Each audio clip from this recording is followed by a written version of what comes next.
وہ تو اتنا کری. علماء نے لکھا ہے اللہ سے نا امیدی گناہ کبیرہ ہے، اور ایک حدیث اس کی تائید کرتی ہے کہ اللہ تعالیٰ کی حدیث قدسی ہے، اگر میں دنیا میں کسی کو پکڑتا اس کے گناہ پر تو ان کو پکڑتا جو مجھ سے نا امید ہو کے بیٹھو. اور میں اللہ پہ قربان جاؤں،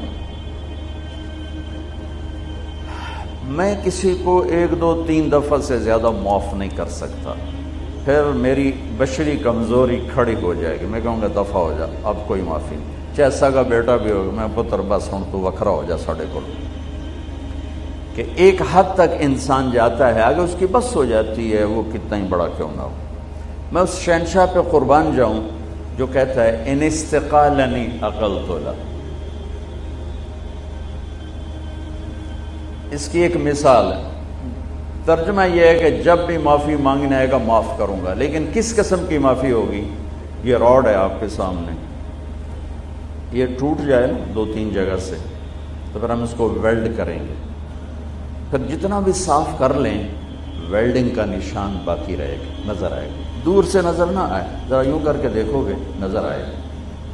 اور میرا اللہ کہہ رہا ہے تو اپنی توبہ کا پیمانہ توڑ کے لا، اور اتنا ٹوٹا ہوا ہو کہ کرچی کرچی ہو، پارا پارا ہو، صرف 2 حصوں میں نہیں، 3 حصوں میں نہیں، 4 میں نہیں، 100 میں نہیں، اس کے آخری پارٹیکل کے برابر اس کو توڑ کے لا، اور پھر میرے سامنے رکھ دے. اللہ ٹوٹ گئی ہے، جوڑ دے.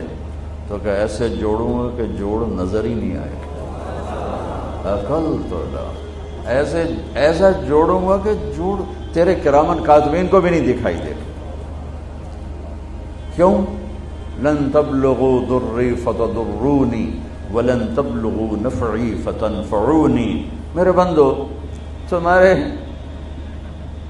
نفع نقصان سے میں بہت بلند ہوں، نہ تم مجھے نفع پہنچا سکتے ہو نہ نقصان پہنچا سکتے ہو. لو ان اولکم وآخرکم وانسکم وجنکم وحیکم ومیتکم ورطبکم ویابسکم وصغیرکم وکبیرکم وذکرکم وانثاکم، 12 قسموں کو ایک حدیث میں نہیں 3 حدیثوں سے میں نے جمع کی.